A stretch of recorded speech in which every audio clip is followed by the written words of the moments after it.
Dear Mr. Holmes, please let me thank you one more time for your help in solving the case of the Turkish medallion. I'm sure that if the story could go public, the whole country would be as grateful as I am to you. As you may have surmised, I have a very urgent and confidential matter which requires your immediate assistance. You probably are aware that we are going to celebrate the birthday of a very important person, a member of the government. I can't mention their name in this letter for obvious reasons. The most famous and accomplished artists were selected and invited to perform. We are confident about their reputations. However, we have concerns about one performer in particular, a young Italian diva, Gallia, as there are certain rumours circulating about her. She has also provoked great acclaim in every European capital where she has appeared. We want to include her in this gala event, but have reservations about her reputation. She is, as fortune would have it, in London for another engagement. Sir Bromsby has invited her to perform during a reception to commemorate the return of his daughter to England. Due to reasons of politics and security, I can't attend the reception myself. Apart from yourself, I do not know anyone else I would be able to complete a mission of such importance.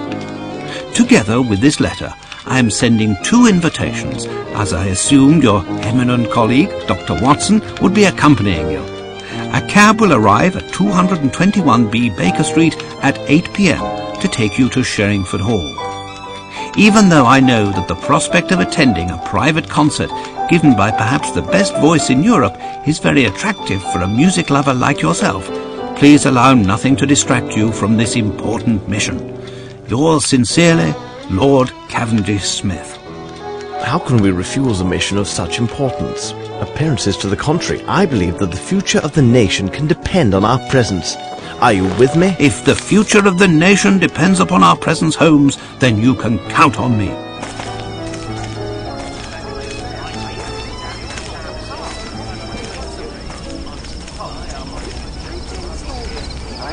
Please come right in. According to the request of Lord Cavendish Smith, during the dinner you'll be seated together. What do you know about Sir Bromsby, Holmes? I have never met the man, and I do not follow what is written in the newspapers. However, I can tell you that Sir Bromsby is a man of approximately 50 years old, tall in stature. He is impulsive and may be prone to violent outbursts. He is of low birth, has few intimate friends, and does not like women. He must be a very aggressive businessman who would not hesitate to go beyond the law if it served his purposes. I'd like to add that today he is going to make a very important declaration concerning his business. And you, Watson, what have you heard about him? Well, I doubt that I would be able to give as detailed a description as you have just recited. Holmes, how can you say you do not know the man and give such an account? Watson, you know my methods. Look at the stage and the stand near the fireplace. It is obvious that they are prepared for a very tall man. I see the hostess and servants anxiously glancing in the direction of a door from which their employer must enter. Their expressions go beyond nerves and suggest fear. Only a violent and unpredictable man can cause such anguish. Now look at the guests. The men present at this party are mainly composed of military officers and rich entrepreneurs. All of them are in their 50s and are clearly business associates, so I decided that he is of their age. Furthermore, to have risen as rapidly as he has in this society, Sir Bromsby would have to be a very ruthless and intelligent businessman. The women present reveal much. Beautiful women and young girls, all neatly but rather cheaply dressed. Watson, look more carefully. There are no chaperones. No ladies would appear in public without suitable escort, I assure you.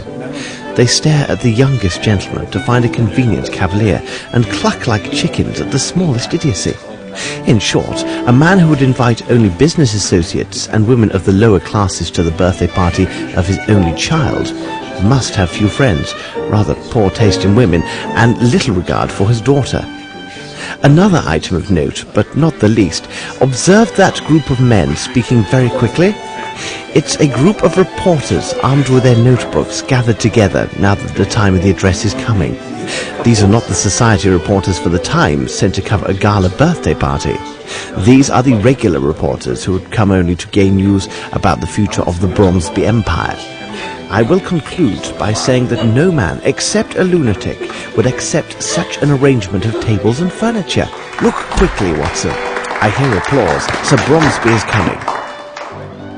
Ladies and gentlemen, let me thank you all for attending this special reception. In fact, this moment is a turning point for many people.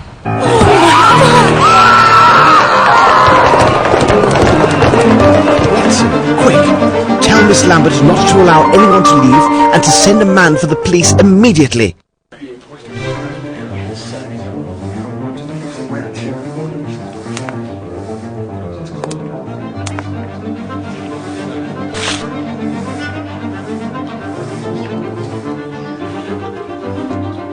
The first handwriting is small and elegant.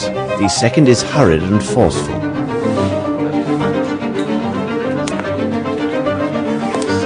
Excuse me, if I may. I am Sherlock Holmes.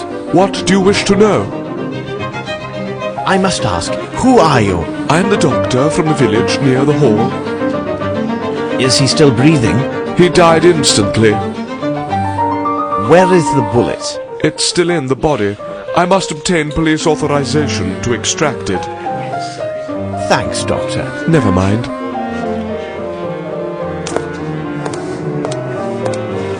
Good day. My name is Sherlock Holmes. Would you mind if I asked several questions? If it helps you. Did you notice anything peculiar at the time of the shooting? I jumped up, and then I looked in the direction of the shot. There, I saw that little flirt, I mean Miss Bromsby. She seemed to be placing something in her handbag amid a cloud of smoke. Then she rushed to the stage. I must say, her sudden inheritance should be a fine present for her birthday. What precisely was your relationship with the victim? We were partners with the old scoundrel. I'm sorry, Sir Bromsby. He personally invited me. He gave me every assurance there would be plenty of fresh meat, if you take my meaning. Well, there was, but some of it was quite cold.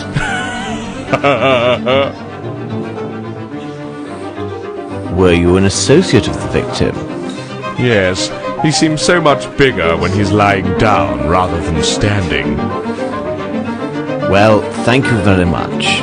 It is nothing, dear fellow.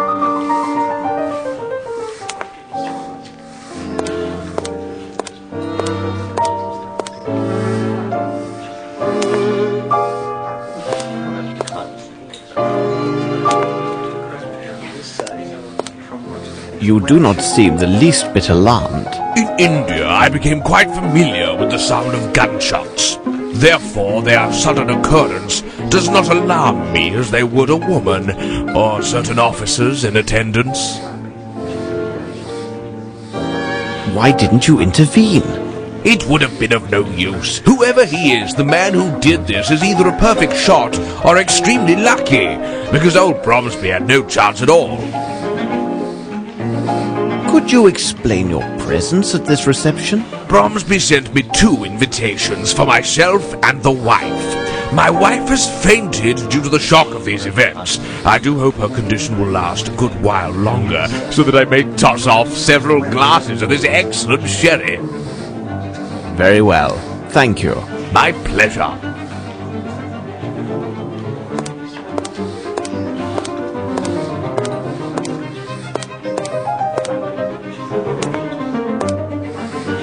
Look, what's this?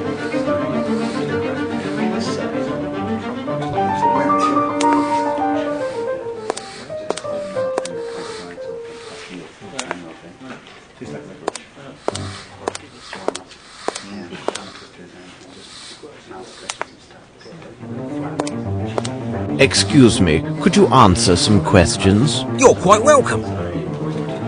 Where were you at the moment this tragedy occurred?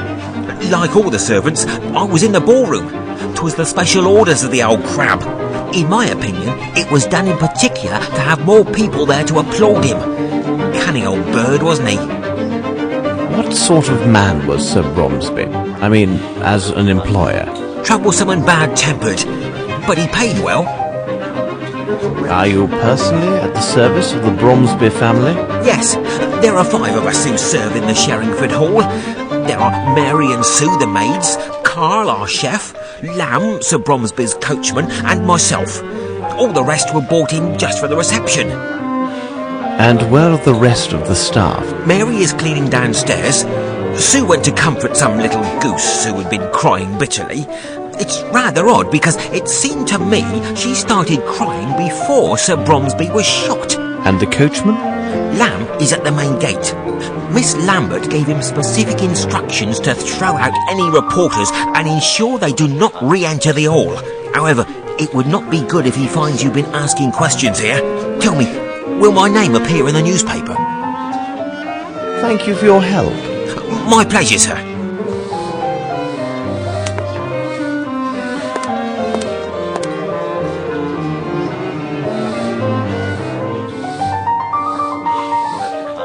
That shot was dreadful, wasn't it? It's neither the first nor probably the last I shall hear in my life. Tell me, young man, are you a barman or not? Because I'm dying from thirst.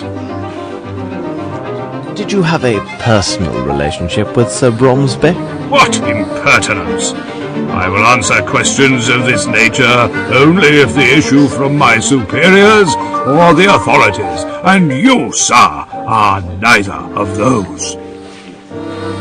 Well, I must leave you now. All right, young man.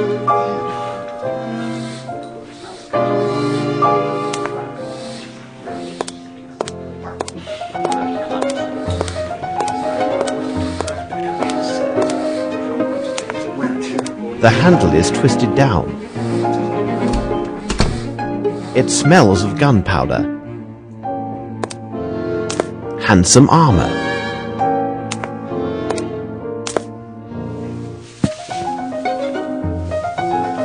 This black cloth is large enough to conceal a person.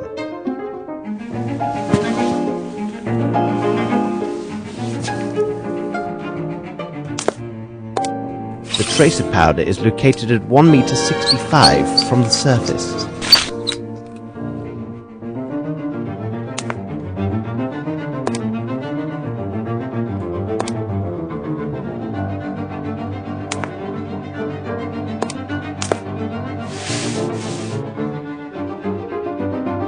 Black hair.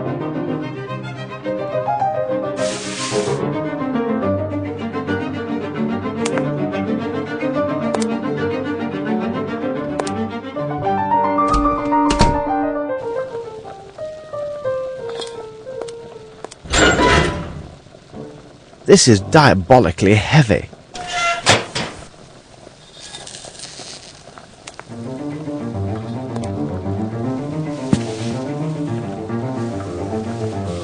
It is a poor copy of a uniform button. The cannon insignias are hand-drawn.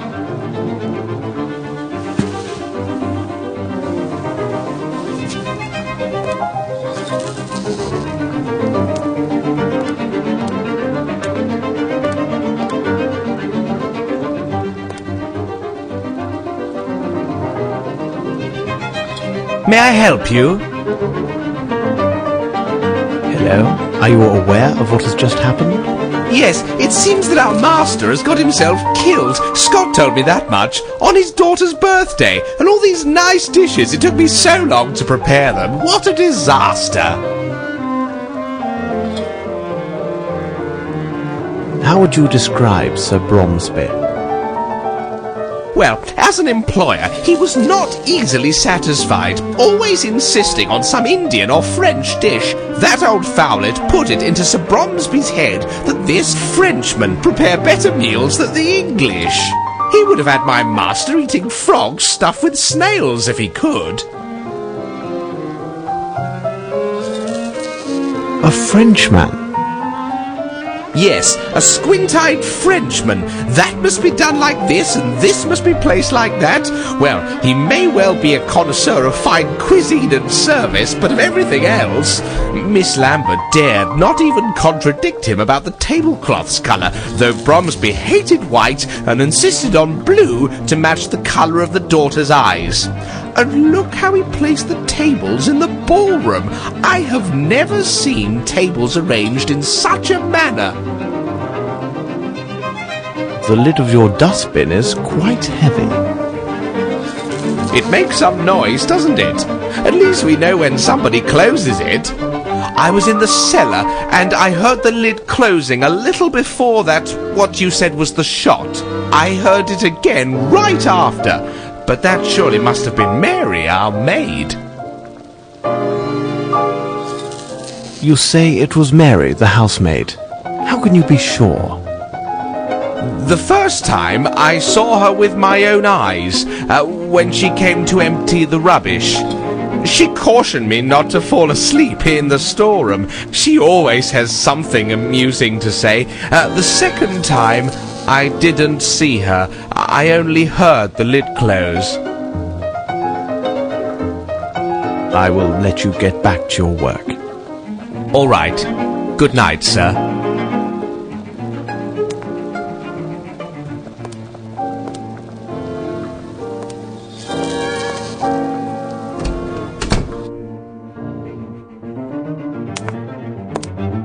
There is a greasy substance on the door handle. Seems to be a sauce.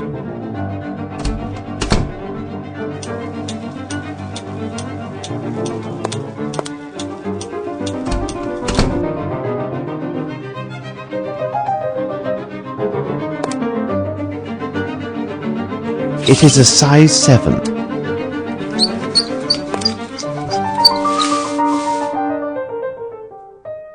Curious, this flaky ash does not come from this cigar.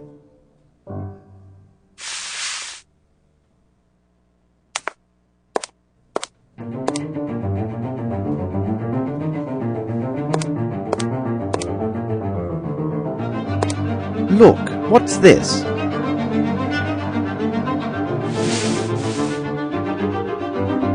It's a pair of moustache scissors.